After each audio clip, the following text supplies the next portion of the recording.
Hoy nos acompaña en el Tesoro de la Isla Jorge Elías, docente de la Academia de Formación de Cuadros del Movimiento Nacional. Jorge nos ha regalado recientemente un diálogo acerca de los primeros años de la vida del general San Martín, que con justicia llamamos padre de la patria, ¿no?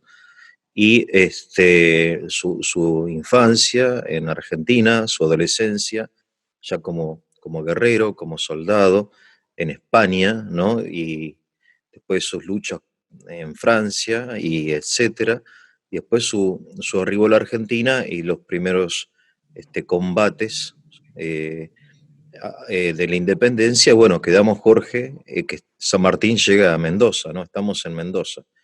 Así que bueno, ¿cómo estás? Muy bien, muy bien. ¿Qué La tal? verdad que yo quedé impresionado con tu relato sobre San Martín. Sinceramente impresionado por varias cosas. En primer lugar, porque su bautismo de fuego es a los 13 años.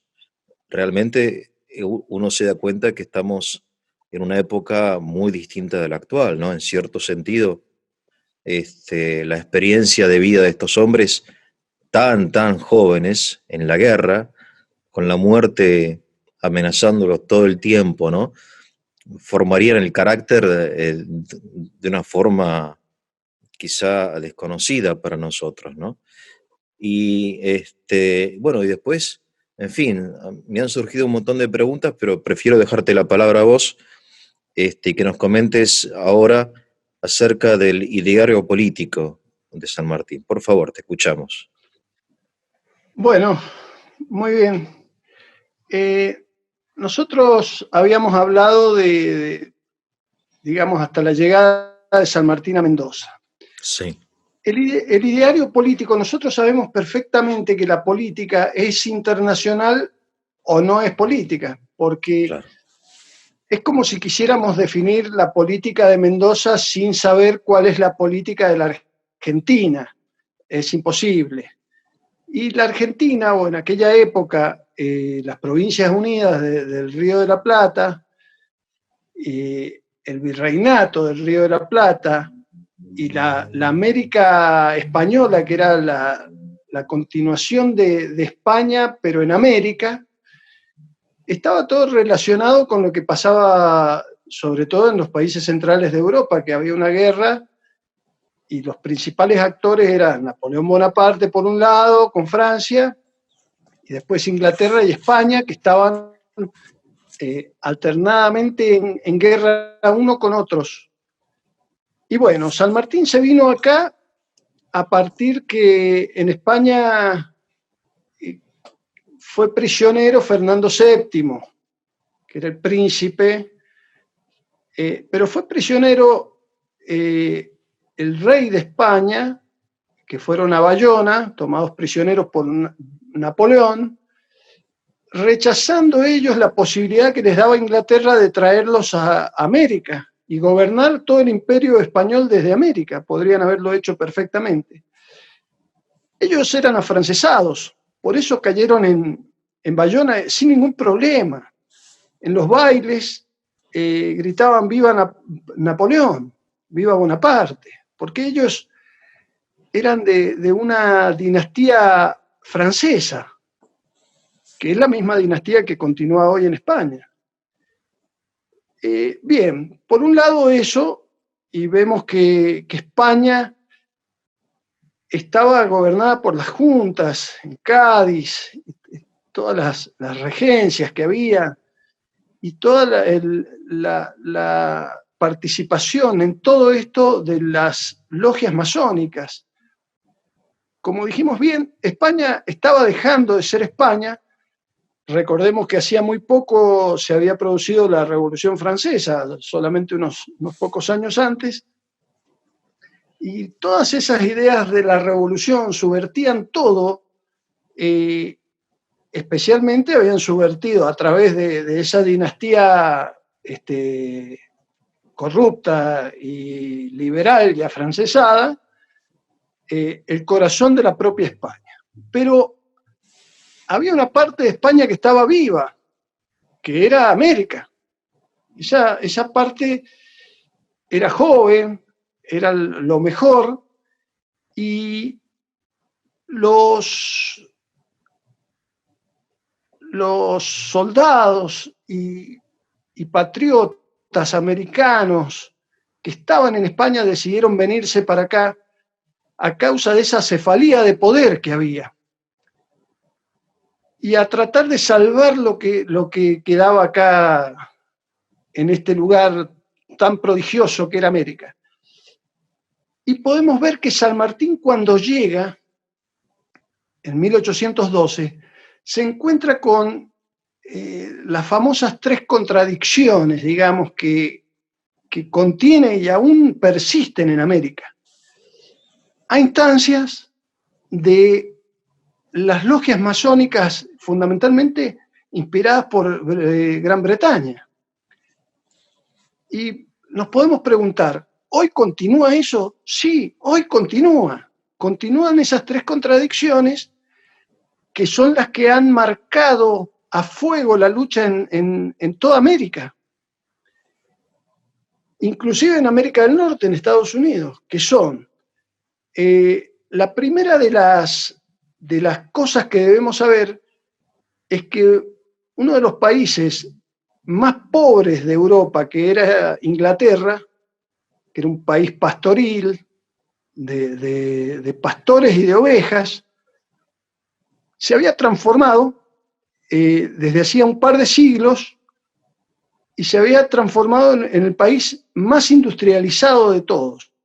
Cuando decimos más industrializado, con el apogeo, digamos, a partir de esa revolución industrial en 1750, estamos hablando unos 60 años antes que San Martín llegue a Buenos Aires de nuevo.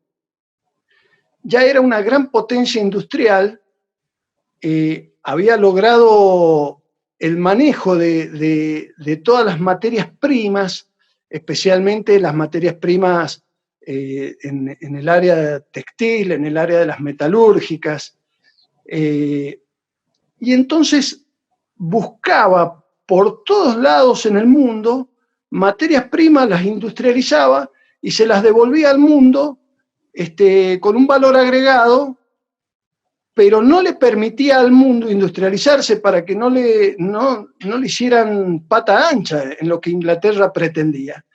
Entonces Inglaterra hacia el exterior, a través de sus filósofos, sus economistas, sus pensadores, difundía un mito que ellos no lo cumplían, que era el mito del libre comercio, de permitir el libre comercio entre los pueblos como un acto filantrópico, generoso, etc. Pero ellos tenían una economía cerrada. Ellos no permitían dentro de su país el libre comercio. Entonces, lo mismo les pasó con Estados Unidos. Ellos sacaban de las 13 colonias norteamericanas todo tipo de materia prima, lo llevaban a Estados Unidos, lo transformaban, lo industrializaban y lo traían de nuevo a América y lo vendían y se enriquecían a costa de los demás países. Por ejemplo, para poner un ejemplo claro, que cuando Inglaterra hace las invasiones inglesas en 1806, 1807, se llevan un montón de cosas de acá, aparte del oro que se llevaron, que fue muchísimo. Por ejemplo, ponchos y botas. Cuando se produce 3 años después la Revolución de Mayo, en 1810, los barcos ingleses estaban en el puerto de Buenos Aires y en el puerto de Montevideo. ¿Pero qué? ¿Eran barcos de guerra solamente? No. Estaban los barcos de guerra custodiando a los barcos mercantes que estaban cargados con mercadería. Normalmente, ¿qué hacían? La metían de contrabando en Buenos Aires y en los puertos, en todos los puertos. Lo hacían en Valparaíso, lo hacían en Guayaquil, lo hacían en Caracas, lo hacían en todos lados. Toda esa mercadería que metían de contrabando, el día 25 de mayo se hizo la Revolución de Mayo y el día 26 se sacó un decreto de libre comercio con Inglaterra, es decir, que podían entrar todas esas mercaderías.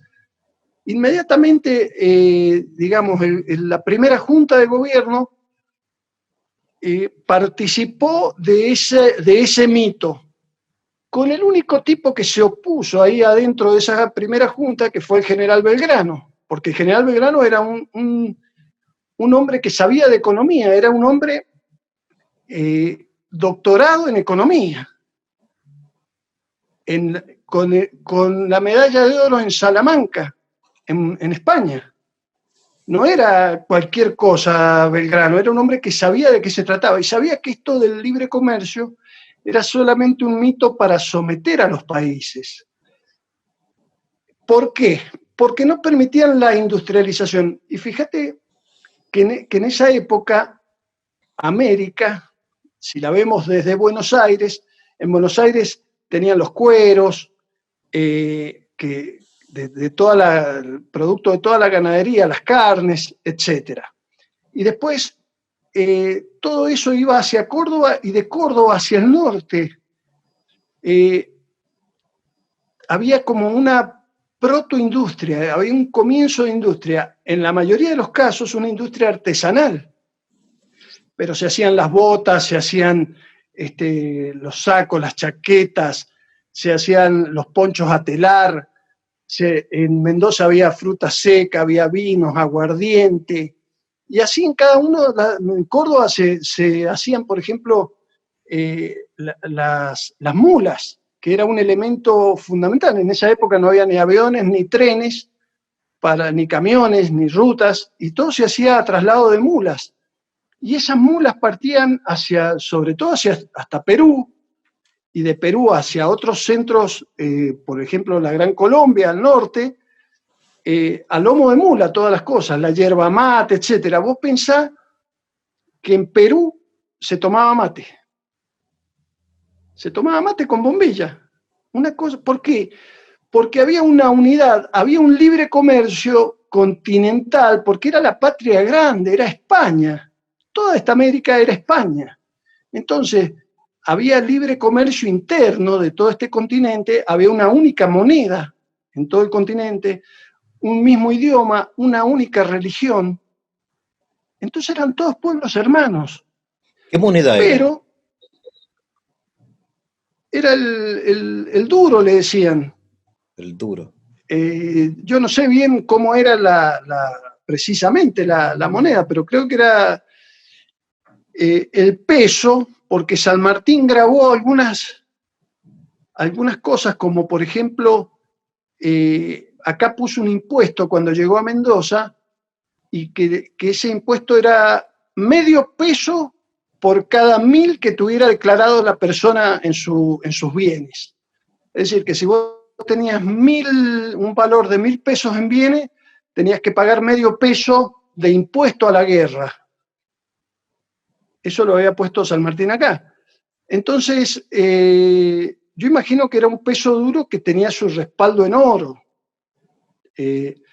procedente de las minas de Cusco y de Potosí. Entonces, teniendo en cuenta esto, los ingleses en 1810 llegan en sus barcos con ponchos y con botas hechos industrialmente, en serie.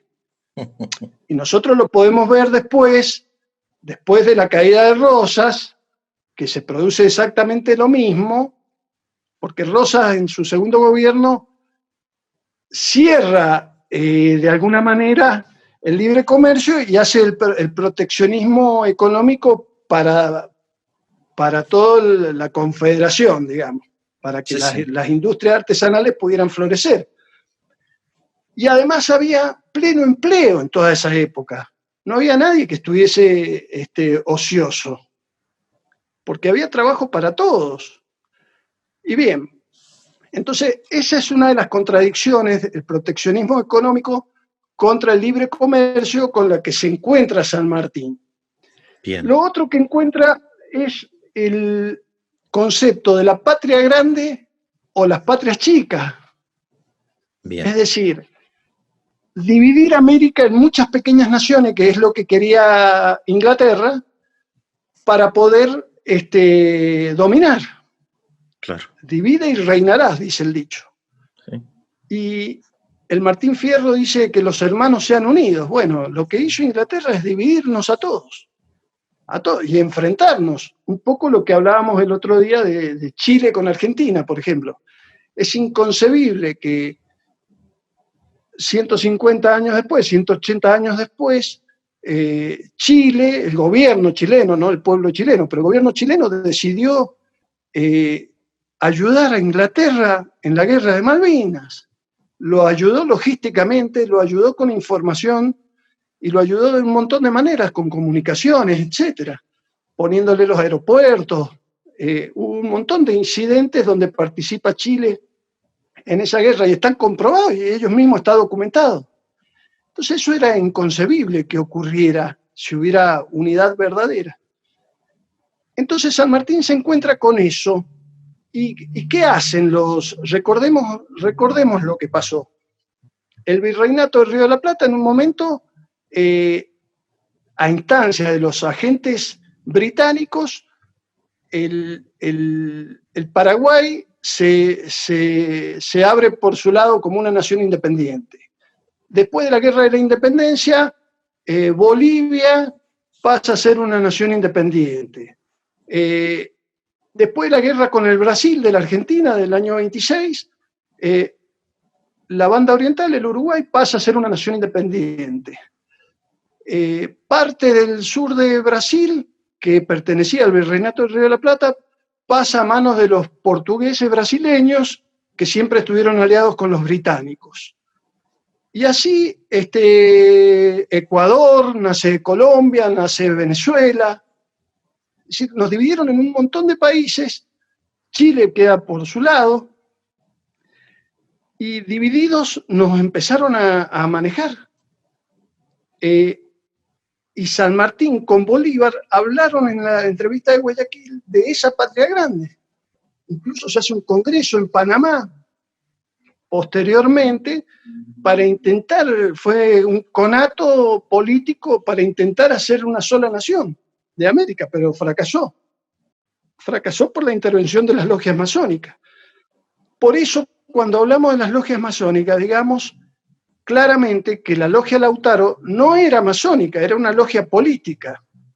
Y el enfrentamiento fue contra esas logias masónicas. Y hubo una guerra que desató San Martín, más que contra el poder del ejército español, fue contra las logias masónicas, que habían inficionado incluso al ejército español, como ya veremos más adelante.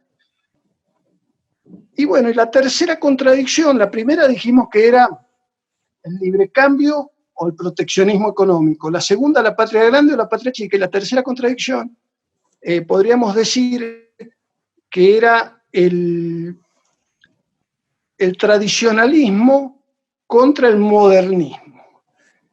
Tradicionalismo lo podemos, por ponerle un nombre, pero que es así.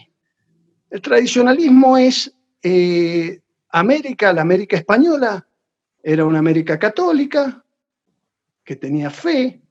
Lo hemos visto largamente, por ejemplo, en lo que ocurrió con las misiones guaraníticas, lo que ocurrió con la acción de la Iglesia por mandato de la reina Isabel desde la llegada de España a América, podemos verlo en México, lo de la Virgen de Guadalupe, etcétera, etcétera. Era toda una gran nación católica, creyente, más allá de los pecados de los hombres, o de los errores, o de todas las perversiones, o las cosas en las que pudiesen incurrir los hombres. La fe del pueblo era católica. Tenía su tradición, su música, la música folclórica de aquella época, hasta los chistes y las picardías gauchescas. Hay, por ejemplo, un gran bagaje de poesía que ha sido revisado, juntado por algunos grandes escritores argentinos y de otros países. Entonces, todo ese producto de la tierra, esa poesía, esa religión, ese amor a la tierra propia, esa manera de ser, ese lenguaje todo eso fue combatido por las ideas que venían de Europa, que era el iluminismo, es decir, la falta de trascendencia en el pensamiento de la gente, que era lo que traían los ingleses, y era lo que provenía de la Revolución Francesa. Ese iluminismo del cual se hablaban en los bares y que nosotros teníamos acá unos adalides que eran en aquella época Alberdi, los pensadores que después fueron todos los que se transformaron en el bando de los unitarios. El cura que dejó el sacerdocio y se hizo masón, Julián II de Agüero, el famoso Bernardino Rivadavia, que estaba inficionado de todas estas ideas y siempre estuvo en el poder o complotándose contra el poder. Y digamos que todo este pensamiento iluminista puramente mundano concluye en que las cosas las tengo que tener ahora, en esta vida. No hay trascendencia, entonces necesito el poder, necesito el dinero y necesito todas las influencias que yo pueda tener.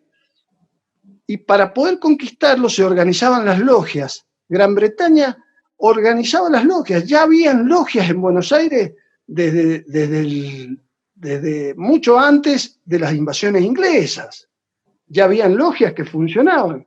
Mucho más, sobre todo, durante la Revolución de Mayo.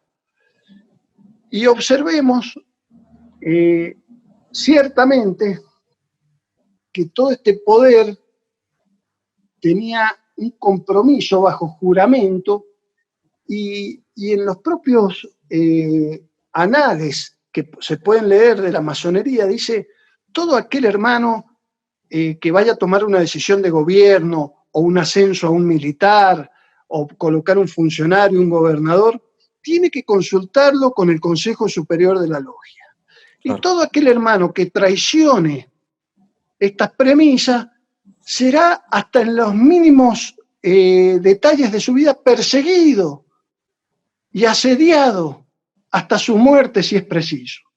Como le pasó a Bolívar, porque Bolívar sí fue un masón, pero después de la entrevista de Guayaquil, el hombre declinó en esa participación con la masonería y declaró abiertamente que era enemigo de la masonería y que se hizo un dictamen de gobierno después en Colombia, en Venezuela, para que se disolvieran las logias masónicas y para perseguirlas. Eso le costó la vida al hombre.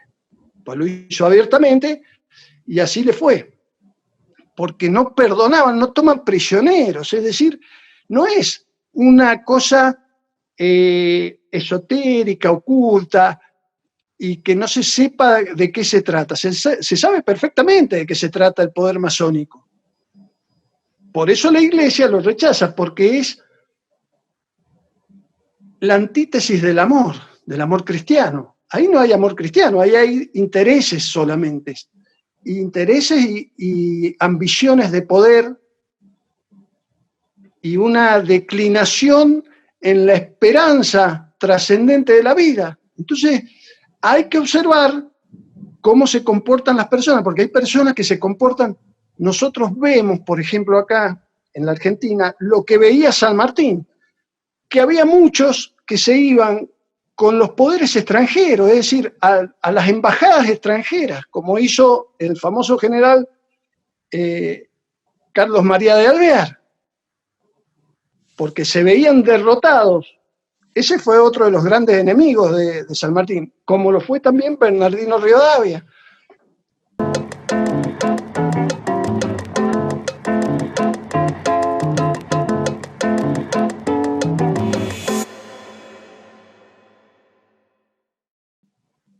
San Martín en el año 1812, cuando ya forma el cuerpo de granaderos a caballo, le hace un golpe de estado al primer triunvirato. Y el hombre fuerte detrás de ese primer triunvirato era Bernardino Rivadavia, es decir, en octubre de 1812, antes del combate de San Lorenzo, San Martín derrocó a Bernardino Rivadavia, que se transformó en un enemigo implacable.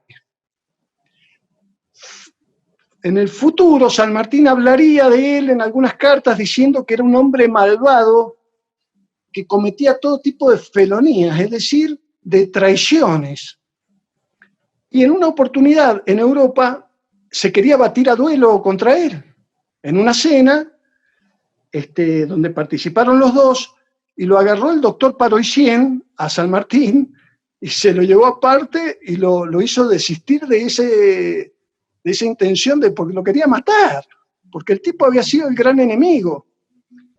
Había sido el gran enemigo, como veremos después, porque estando San Martín en el Perú, manda una comisión a un coronel peruano, lo manda a Buenos Aires, Gutiérrez de la Fuente, y para que se entreviste con el gobierno de Buenos Aires, que le manden auxilios de tropas, de armas, para poder terminar con la guerra en el Perú y con la guerra de la independencia. Era el golpe final a los españoles. No lo atendieron, cajonearon el proyecto que llevaba, lo tuvieron un mes en Buenos Aires sin atenderlo al hombre, y el hombre se volvió primero a Córdoba, después a Mendoza y pasó de nuevo hasta el Perú, porque fue totalmente neutralizado por la logia masónica. Bien, entonces vemos que había como dos modelos de país. Uno librecambista, el otro con un proteccionismo económico. Un modelo tradicionalista, el otro con todas estas ideas modernas. Y finalmente, la patria grande o la patria chica, es decir, los pequeños países. Si vemos hoy cómo está América toda, podemos darnos cuenta quién triunfó. Porque para poder conocer exactamente lo que está pasando en el presente y lo que va a pasar en el futuro, hace falta irse a la historia. Pero bueno, dejemos estas elucubraciones filosófico-políticas y volvamos a Mendoza, donde el general San Martín había venido después de su grave enfermedad, de sus úlceras, de su casi muerte en la provincia de Córdoba, después de su paso por el Ejército del Norte y fundamentalmente por el combate de San Lorenzo, que había dejado esas secuelas en su físico, y es nombrado gobernador de Cuyo.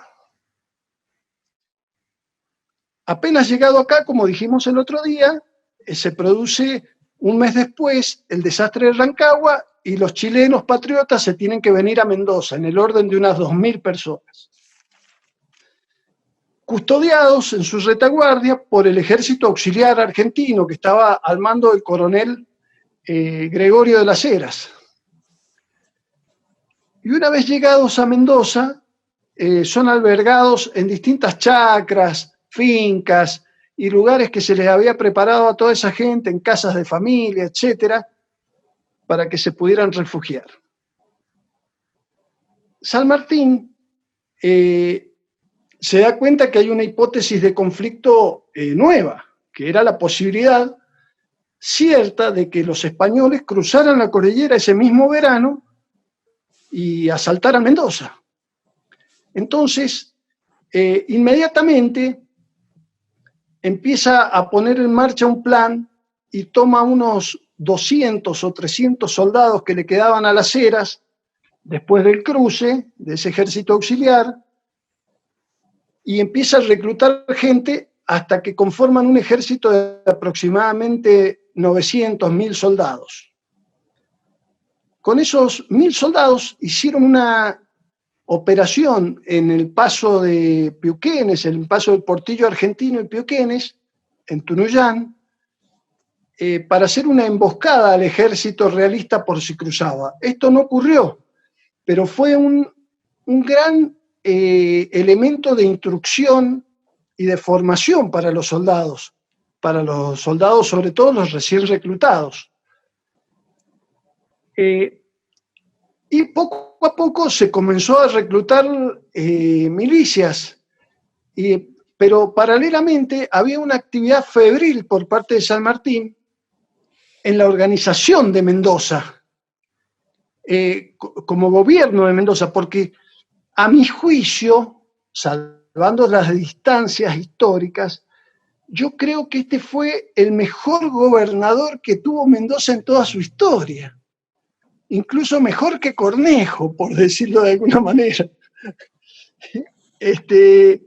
Mendoza, que era una aldea, una aldehuela, que no tenía más de 30.000 habitantes en total, fue privilegiada al recibir al general San Martín, porque lo primero que hizo es ponerla en orden.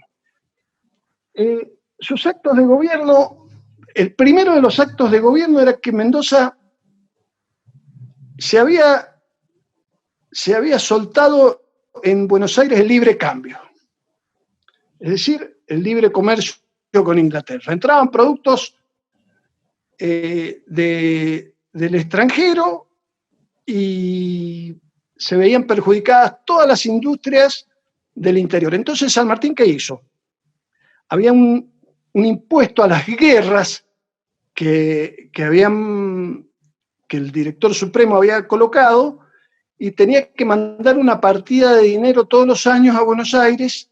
Bueno, esa partida de dinero no la mandó, porque se decía que esa partida de dinero se ayudaba al ejército del norte, lo cual es bastante sospechoso que ocurriera. Yo creo que ni siquiera eso ocurría. Como en la actualidad, es decir, las cosas, los hombres siempre han sido parecidos, ¿no? Y después había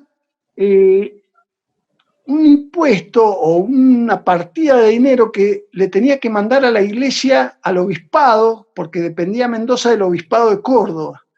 Tampoco se le mandó al pobre obispo de Córdoba esa partida. Entonces, con ese dinero, el Cabildo de Mendoza pudo empezar a pagar algunas deudas que tenía y a recomponerse económicamente. Inmediatamente expropió propiedades, porque al llegar San Martín acá y al producírselo de Chile, habían muchos españoles que se fueron prófugos hacia Chile, así como vinieron los chilenos para acá. La presencia de San Martín hizo que muchos españoles que estaban de parte del rey se fueran hacia Chile. Entonces todas esas propiedades las expropió San Martín y puso a la venta muchas tierras fiscales que había para desarrollar chacras, huertas, fincas, etc. Desarrolló la agricultura, es decir, la promocionó, ayudó con la agricultura y con la ganadería. Y fundamentalmente la agricultura, acá en Mendoza se sembraba alfalfa y trigo, que son propias de, digamos, son plantaciones propias que se hacen en donde hay ganado. La alfalfa, como en las tierras de Buenos Aires, Santa Fe, Córdoba, pero acá se producía porque también se producían mulas y se producía ganado. Habían vacas, había de todo, había ganadería, además de las viñas. Se puso un impuesto carísimo a todo aquel que trajera vinos extranjeros y se puso en valor el vino mendocino y el aguardiente mendocino y las frutas secas, que al principio, es decir, durante toda la historia, todos esos productos viajaban a Chile y se le vendía a los chilenos, pero en este caso, por el sistema que había de la guerra, ya no se podía hacer esas transacciones. Entonces se hacía en el interior del país. Bueno, se hicieron canales de riego, la ciudad completa fue blanqueada con cal, y para eso se utilizó a mucha gente que estaba sin trabajo en esos momentos. Se reclutaban, por ejemplo, se cerraban las pulperías a las 10 de la noche, no se podían quedar los paisanos tomando una ginebra ni un aguardiente hasta más tarde de esa hora, y se iba a las pulperías y se reclutaban soldados. Se iban y se los reclutaban por las buenas, y si no querían reclutarse, si no hacían caso, a los pocos días caía una partida de granaderos y los traía un poco más compulsivamente, y así se los iba ajustando. No había nadie que tuviese ocioso ni en la molicie en Mendoza, todo el mundo trabajando. Y se desarrolló una cosa que fue impresionante, que fue un taller de metalúrgico que fue creciendo poco a poco y que se lo puso a cargo a Fray Luis Beltrán, que era el Vulcano argentino, le denominaron después, porque se empezó a desarrollar primero el armamento, los sables, se fabricaban sables, se hacía, y después, cuando ya vino más cerca la decisión del cruce de los Andes, se fundían metales y se hacían los cañones. Cañones, y todo tipo de elementos para transportar en las mulas, albardas, etcétera. Todo lo que hacía falta. Herrajes para todos los caballos. Es decir, una actividad que llegó a tener 700 operarios ese taller. Y un taller que era tan prodigioso en todo lo que construía que hubo un complot y lo incendiaron una noche, cercano ya al cruce de los Andes. Fue un incendio muy grande que participó toda la ciudad de Mendoza en apagarlo, ese incendio, porque fue un ataque enemigo. No fue una chispa porque los lugares que San Martín, digamos, estaban bajo su dirección, no fallaban en esas cosas. Por ejemplo, es bien conocida esa anécdota que San Martín se presenta una noche y quiere entrar al Polvorín en el Plumerillo, y el soldado le dice, no puede pasar porque tiene las espuelas puestas. Y usted tiene que ir, sacarse las espuelas, ponerse como corresponde para poder ingresar acá, dejar el armamento, dejar todo el sable, todo para poder ingresar al Polvorín.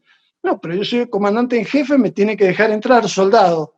No lo voy a dejar entrar porque yo tengo esa premisa y la voy a cumplir, mi general. Discúlpeme. Bueno, al otro día fue premiado el soldado por la obediencia que le tuvo al general. Entonces, no había posibilidades que en el taller de Fray Luis Beltrán hubiese un accidente, un incendio de esa gravedad, de ninguna manera.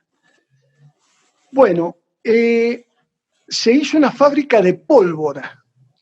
No había pólvora. La única fábrica que había era en Córdoba y era una pólvora de muy mala calidad.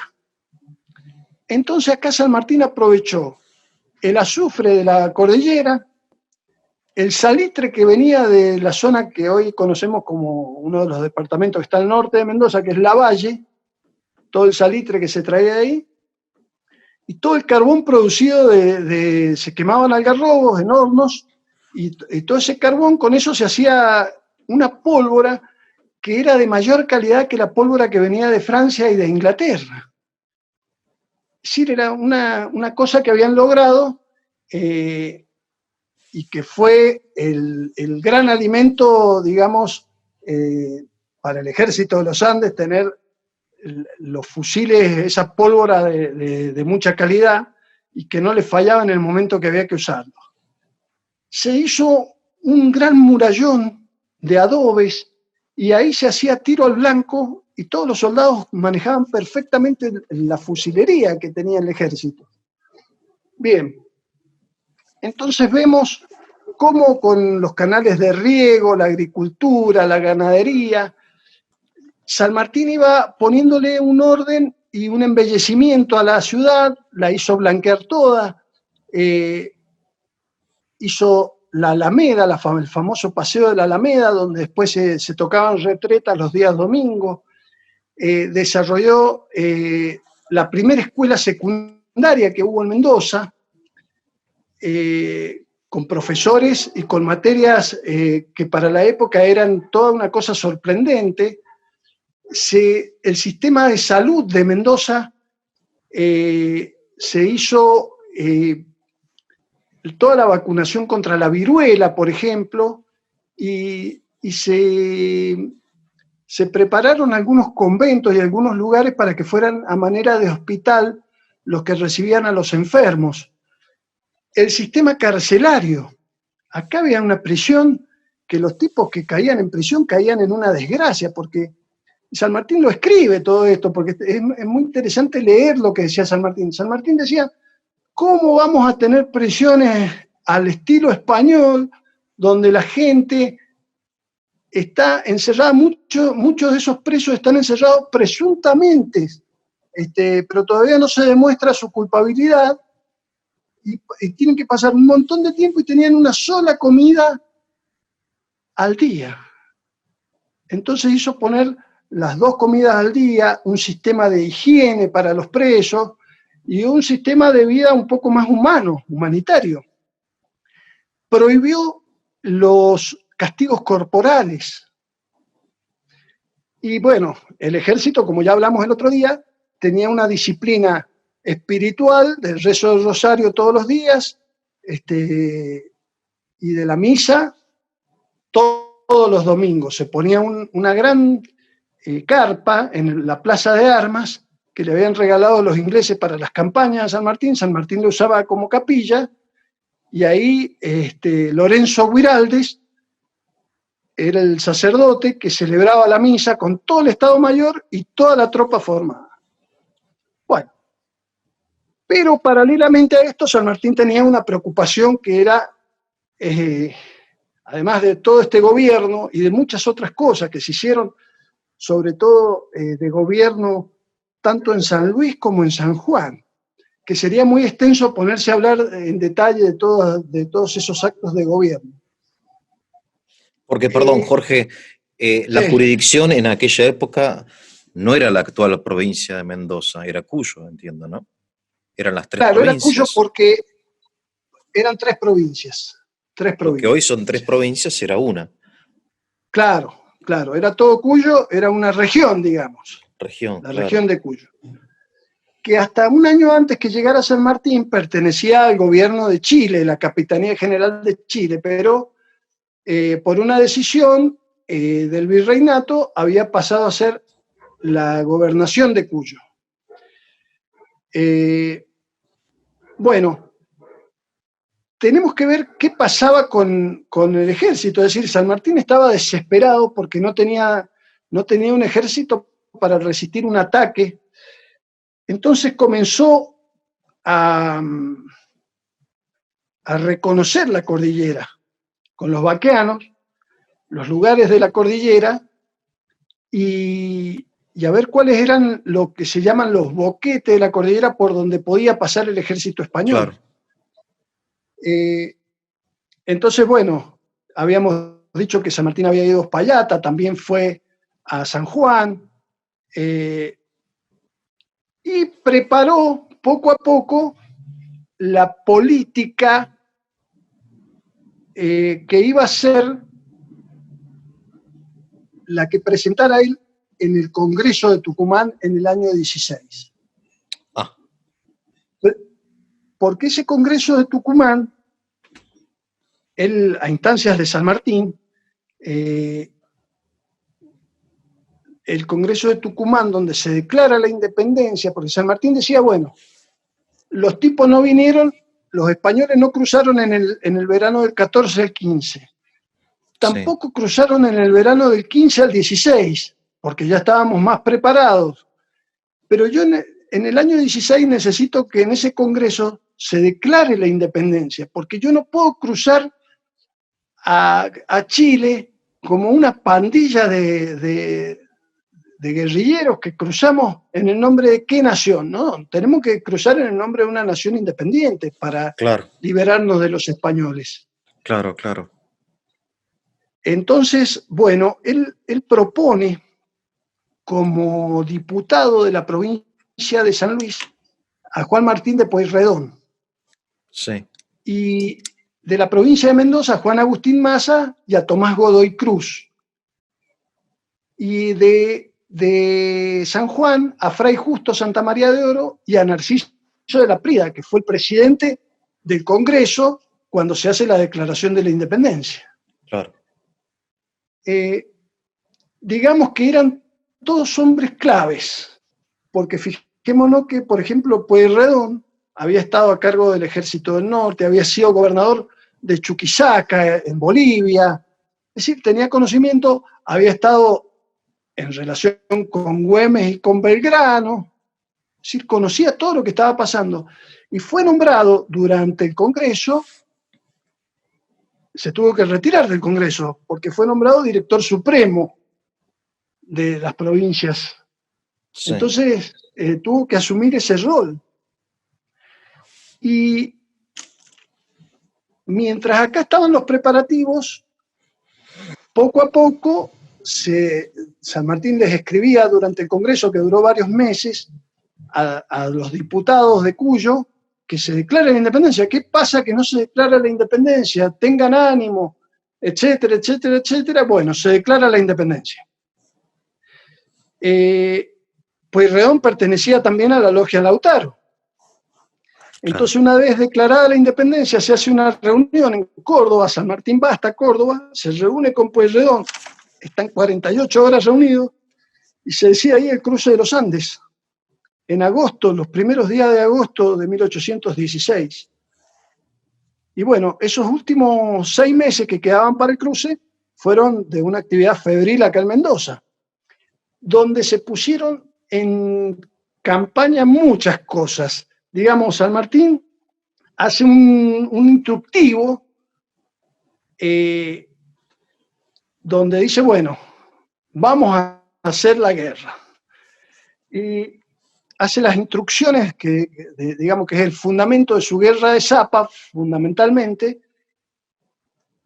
y dice, alarmar a Chile, seducir a las tropas realistas, es decir, atraerlas hacia la patria americana, promover la deserción de los soldados realistas, cosa que ocurrió.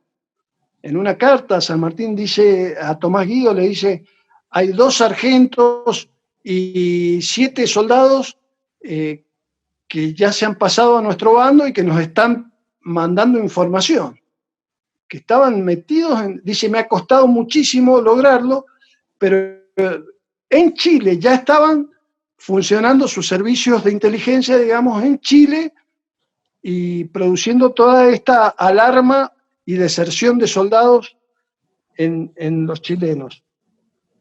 Dice, debemos figurar sucesos, es decir, engañar, hacer creer una cosa y en realidad está ocurriendo otra. Desconceptuar a los jefes, es decir, que pierdan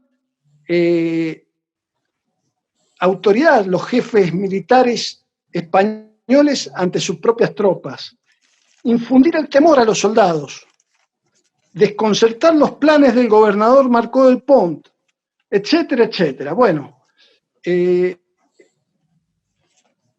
uno de los combates, en uno de los primeros combates que ocurren del lado chileno, por ejemplo, el atemorizar a los soldados, San Martín, ¿qué había hecho?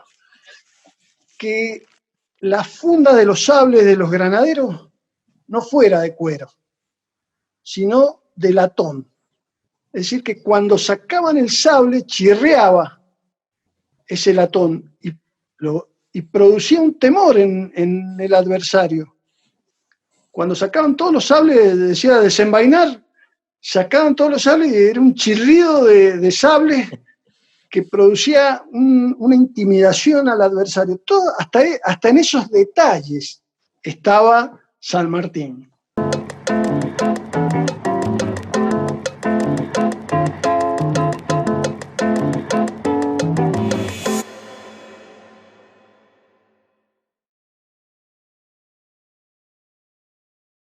Esto de San Martín como gobernador de Cuyo y de Mendoza en particular, es algo que es bastante desconocido en general y manifiesta un poco otro San Martín, el San Martín, el político que actúa como gobernador, ¿no? No el militar, sino un hombre realmente multifacético y muy capaz, muy inteligente, un hombre muy inteligente, realmente, ¿no?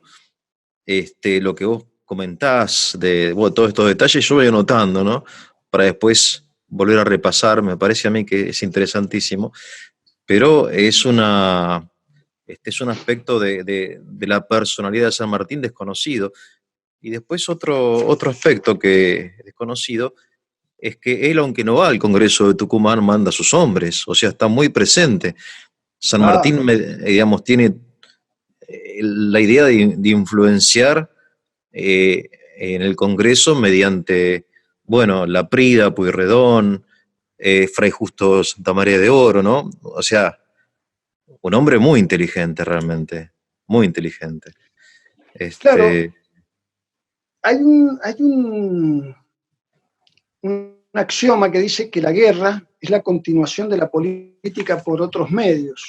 sí, sí, Y claro, todos creen que, es decir, no todos creen, sino que el que hizo creer esto, de que San Martín era solamente un soldadote, fue Mitre. claro, San es un Martín no error, era, claro. San Martín era un hombre político. Sí, sí, Como gran militar, primero que nada era un ser político. claro. Eh, y la guerra era la continuación de la política por otros medios, por un medio violento para defender un interés. Y era un genio de la guerra también, era un genio, era el gran capitán, que todavía vienen de las academias militares de West Point, por ejemplo, o de las academias de Europa, a estudiar tanto en la Biblioteca General San Martín, en los archivos históricos de Mendoza, como en la Biblioteca Nacional de Chile y en los propios campos de batalla, las batallas de Chacabuco y de Maipú.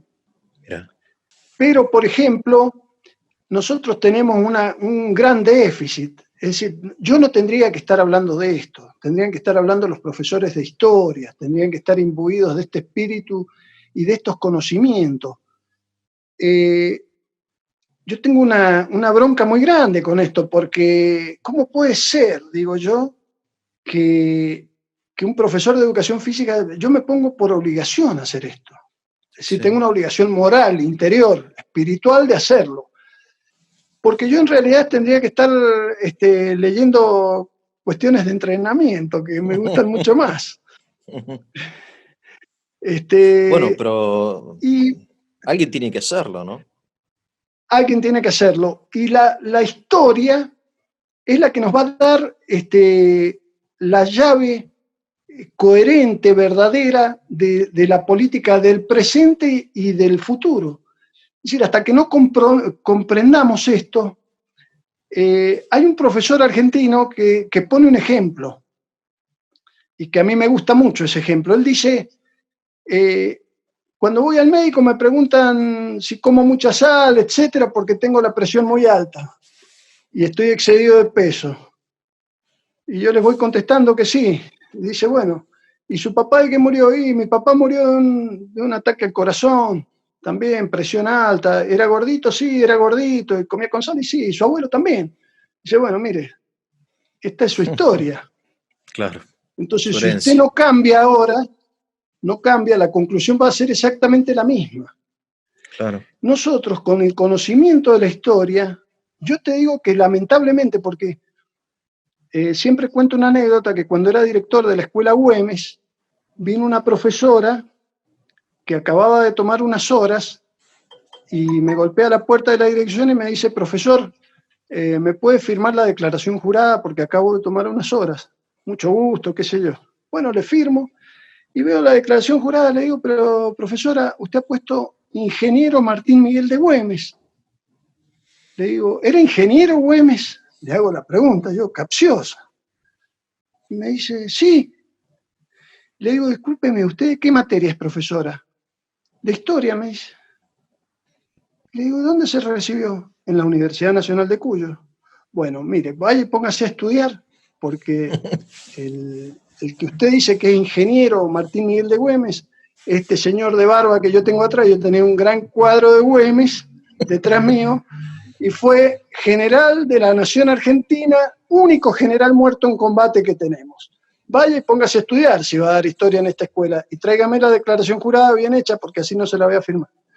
Bueno, ese es el nivel que tenemos, que es, digamos, es el producto de la Universidad Nacional de Cuyo. No puede ser, no puede ser. Es decir, algo anda muy mal para que esto ocurra. No puede ser, porque se tienen que dedicar a estudiar. Es decir, los que van a la universidad se tienen que dedicar a estudiar. No puede pasar esto así, como una anécdota. Es graciosa la anécdota, pero es triste también. Es mucho más triste que graciosa, digamos. Bueno, pero volvamos con San Martín. San Martín armó un servicio de inteligencia impresionante. Tenía conocimiento de todo lo que pasaba dentro de la provincia y fuera de la provincia, inclusive en Chile. Y vamos a tratar de hacerlo cruzar por lo menos hasta Chile, Eugenio, a San Martín. Yo tengo todo el Porque tiempo del mundo. Mirá, estamos demorados con otros comentarios. está muy interesante. Había un hombre acá que no cortaba ni pinchaba, se llamaba Pedro Vargas. Un hombre casado, de una familia normal, común, y de repente Pedro Vargas empezó a hablar mal de San Martín. Y hablaba mal de San Martín, y todo aquel que venía a cenar a su casa o qué sé yo, le hablaba pestes de San Martín. Y la mujer, la esposa, estaba extrañada porque Pedro jamás había tenido demasiadas opiniones políticas.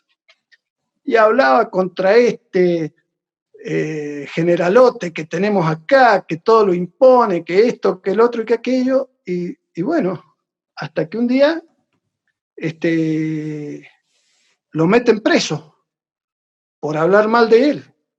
Y lo tienen 2 o 3 días preso.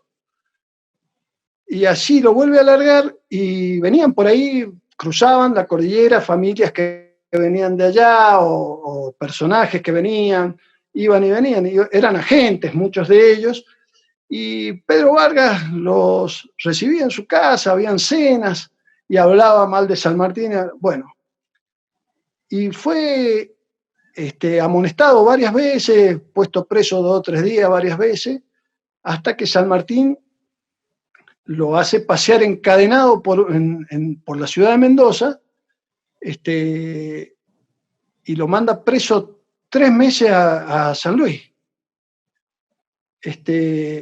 Vuelve Pedro Vargas y sigue insistiendo con hablar mal de San Martín, y hablaba mal de San Martín, hasta que San Martín toma la decisión y lo iba a mandar preso a Luján de Buenos Aires. Y vino la esposa a decirle: mire, general, yo no sé qué le pasa a Pedro con usted, cuál es el problema.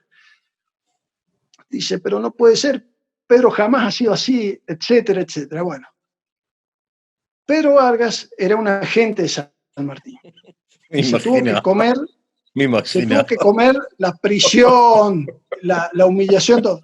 Bueno, después de la batalla de Chacabuco, San Martín vuelve después de la batalla de Chacabuco, en el año 17, después del cruce de los Andes.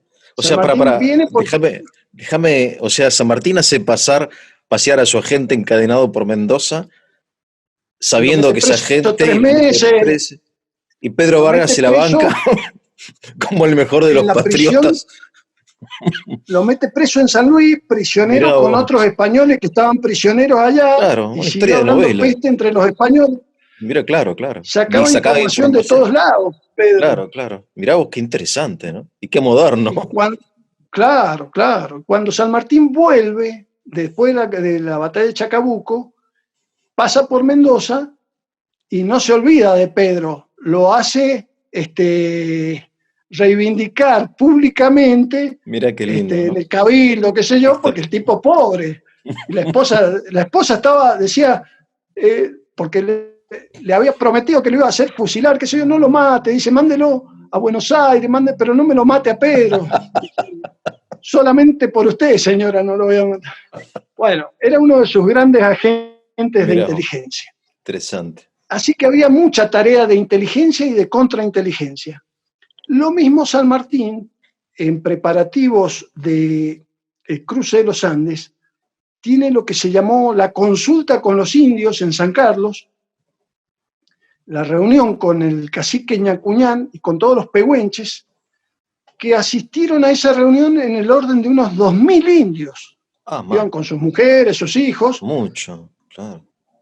Y hubo una formación, San Martín se acercó hasta San Carlos, acá en el sur, está a 100 kilómetros al sur de la ciudad de Mendoza, y con una tropa fue San Martín, y hubo una formación muy marcial, y los indios hicieron correr a sus caballos, toda la, digamos, las, las cabriolas que sabían hacer ellos con sus caballos, con sus boleadoras, con sus lanzas, con sus gritos, con sus vestimentas, para impresionar a las tropas de San Martín, y San Martín hizo disparar unos cañonazos en el fuerte de San Carlos, hizo formar a la tropa, bueno, y hubo varios días de reunión del cacique Ñacuñán y sus capitanejos, que eran varios. San Martín, por supuesto, le llevó de regalos vestimentas, frazadas, aguardiente, tabaco, bueno, todas esas cosas que se acostumbraban, algo de ganado, etc. Y parlamentando con los indios, San Martín, a través de un fraile que se llamaba Inalicán, que era un pehuenche que se había hecho cura, Fray Inalicán, acá cerca de mi casa hay una escuela que se llama Fray Inalicán. Ese era el lenguaraz, digamos, el traductor que tenía San Martín para poder hablar con Ñacuñán. Entonces San Martín le pide permiso para cruzar la cordillera con sus tropas para combatir a los españoles. Y después de mucho deliberar durante varios días, Ñacuñán le da la autorización a San Martín. Quería pasar por el paso del Planchón, por la zona de Malargüe. Y San Martín sabía que Ñacuñán quería, pero sabía que había 3 capitanejos que cuando se hizo el pacto y se abrazaron y se dieron las manos y qué sé yo, hubo 3 capitanejos que no se pararon de su asiento, Ajá. que no estaban de acuerdo. Entonces San Martín sabía que esos 3 los iban a traicionar, que iban a ir inmediatamente con los españoles a Chile y le iban a pasar la información por allá, por el paso del Pehuenche. Eso provocó que Marcó del Pon, el gobernador español en Chile, hiciera trasladar 400 kilómetros hacia el sur de Santiago tropas, un gran poder de tropas, porque era un paso más factible el del sur, el del Planchón, porque es uno de los pasos más bajos que hay en la cordillera. No tan escabroso como el de la cumbre acá de Uspallata, que bueno, el de la cumbre de Uspallata está cerca de los 4.000 metros, pero son 4 cordilleras que hay que pasar, digamos, la precordillera, después la cordillera central, la cordillera del límite y la precordillera chilena, es decir, es un paso escabroso. Un paso más afable es el que se hace por Tunuyán, que por ahí mandó al capitán Lemos, San Martín, también con una partida parecida. Ahí hay una salida directa, son 2 cordilleras nada más, la del Portillo Argentino y la del Portillo de Peuquenes, y cruzar todo el valle del río Tunuyán, y tenían una guardia a la salida de Peuquenes, los realistas, que se llamaba la Guardia de San Gabriel, y esa es la guardia que atacó el capitán Lemos con unos 100 soldados aproximadamente. Y por el sur, por el Planchón, pasó Freire con unos 150 soldados. Todo esto movilizó a los cuerpos de Marcó del Pon, las divisiones que tenía, las hizo movilizar hacia el sur, y San Martín mandó por el paso de la cumbre, acá por el paso de Uspallata, al general Las Heras. Los realistas tenían aproximadamente en la zona, pasando Uspallata, tenían una guardia ahí, adelantada los soldados de Gregorio de las Heras, y fueron atacados por los españoles. Estaban adelantados los españoles, se habían venido para este lado, pero inmediatamente el general Las Heras, desde Uspallata, manda una tropa a perseguir a los españoles, casi hasta lo que hoy diríamos es polvaderas, casi llegando a las cuevas. Y ahí se produce un combate que fue importante, que se llamó el combate de Potrerillos, en esa zona. Y los españoles terminan escapando hacia Chile. Bueno, toda la división de las Heras, que eran unos 1.500 hombres, aceleraron el paso de la cordillera, y cuando llegó el resto de la división a la zona que hoy diríamos es la cumbre, es las cuevas, las Heras hizo a los soldados, les pidió un esfuerzo, les dijo vamos a cruzar de noche y vamos a sorprender a los españoles cruzando de noche. Así que les prohibió prender ni siquiera un cigarrillo, y en silencio, sin hablar, cruzaron esa noche hasta llegaron en la madrugada a la zona que hoy se denomina Guardia Vieja, que está antes del pueblo de los Andes, en Chile. Ahí había una guardia, la Guardia Vieja de los españoles, donde habían unos 100 soldados españoles que fueron abatidos completamente por las Heras, hasta que llegó las Heras después al pueblo de Santa Rosa de los Andes. Y el general San Martín, con todo el grueso del ejército, cruzó por la zona de San Juan, por un paso que se llama el Paso de los Patos, y que tiene una cordillera que llega a los 5.000 metros, que se llama la cordillera del Espinacito, que es el paso más embromado de todos, porque es donde más puna hay, etc. San Martín, antes del cruce de los Andes, había ido acopiando de todo, toda la logística, digamos, pólvora, cañones, armamento, pero el medio de transporte era la mula. Claro. Y él necesitaba una mula por soldado para que crucen. Los soldados iban en mula. Porque la mula es el animal más propicio para el cruce, para la montaña. Llevaban sus soldados, los soldados de caballería, los granaderos, llevaban a tiro a sus caballos de combate.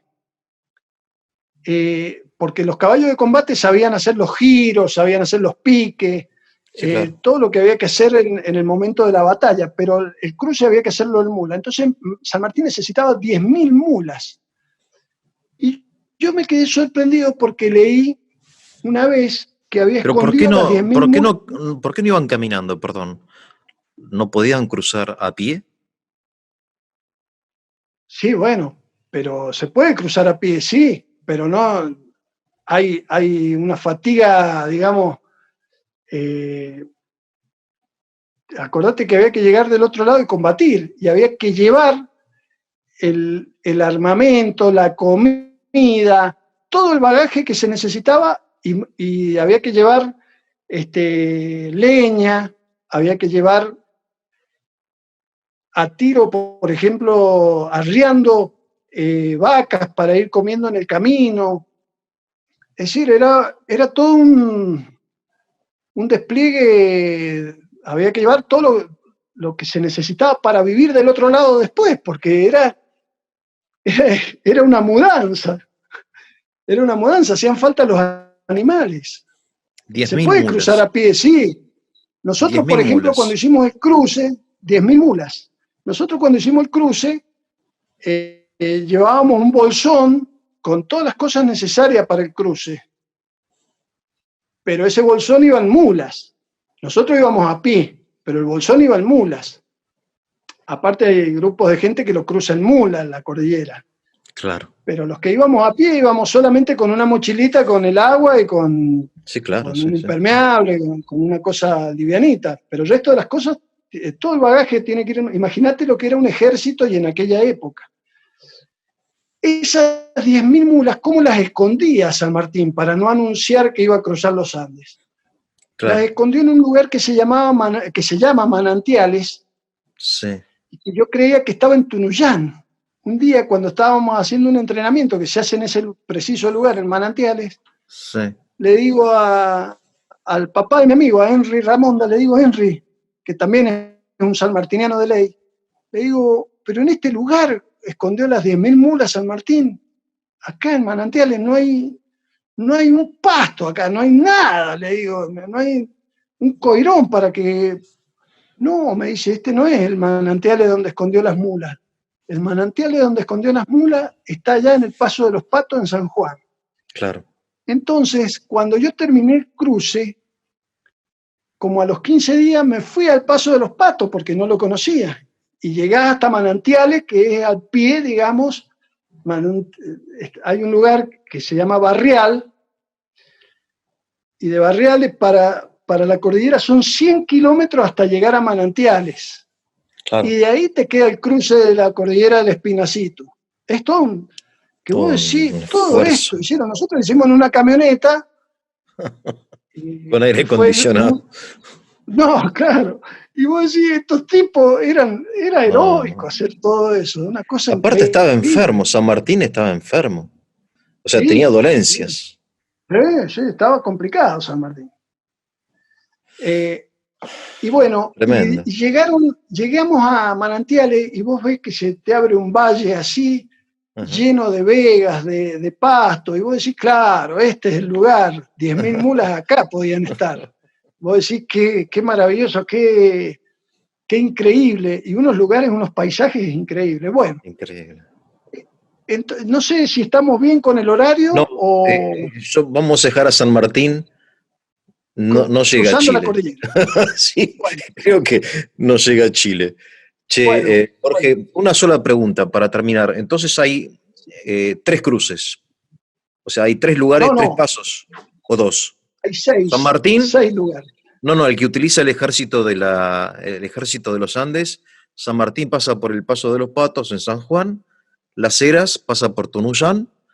Y después No, Las Heras pasa por... Sí.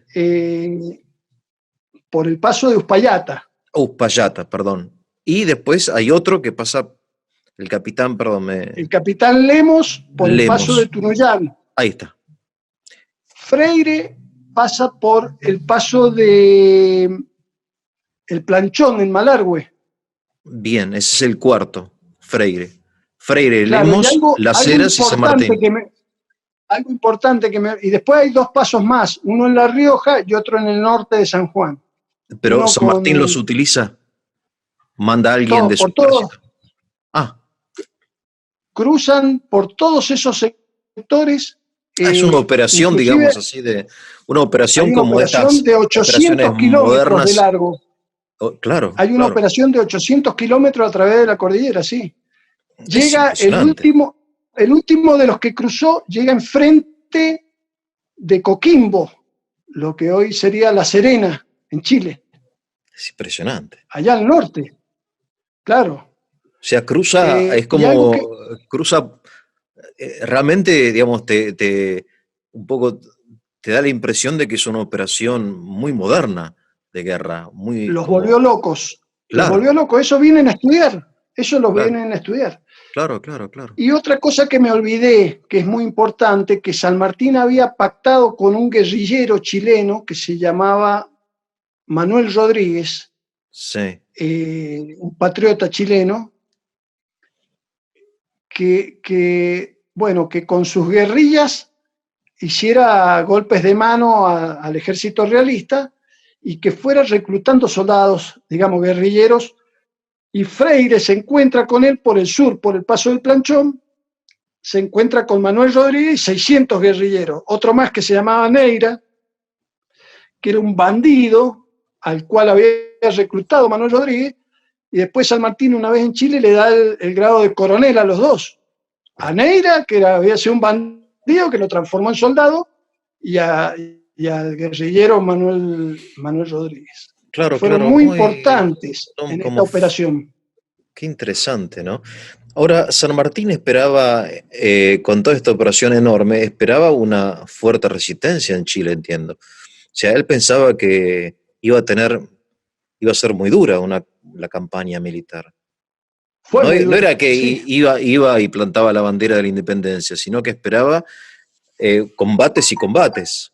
No sé después bien lo que pasó, desconozco, pero... Bueno, apenas cruzó, él se encontró con la división de Las Heras casi por cronómetro, digamos, en la hora señalada en la localidad de Santa Rosa, Sí, de los Andes. sí, Ahí se juntan las dos divisiones, la de San Martín y la de Las Heras, y poquitos días después se produce la batalla de Chacabuco, que es el camino entre los Andes y Santiago de Chile. A mitad de camino está Chacabuco. claro, También con un ataque, con el ataque oblicuo famoso, porque habían dos caminos, el camino viejo y el camino nuevo, y bueno, pero se encontró con un ejército realista disminuido, por esto que claro, habíamos dicho, que lo había hecho desplazar y se claro, había tenido que dividir, entonces no estaba en todo su potencial el ejército. Esa claro, ya lo tenía ganado de antemano, digamos, esa batalla San Martín. claro, claro. Bueno, y Bueno, no listo, abuso más Jorge. del tiempo, porque si No, no, no, es muy interesante, Jorge, la verdad, y es muy apasionante. Aparte, estamos hablando de San Martín, ni más ni menos, claro, ¿no? claro, Un lujo, Jorge, hablar sí con señor. vos. Y bueno, quedamos que San Martín ahora está cruzando los Andes. ¿Eh? Así es. Bueno, te mando un Bueno, abrazo. Muchas gracias, ¿eh? un abrazo. Fuerte abrazo. Chao, chao.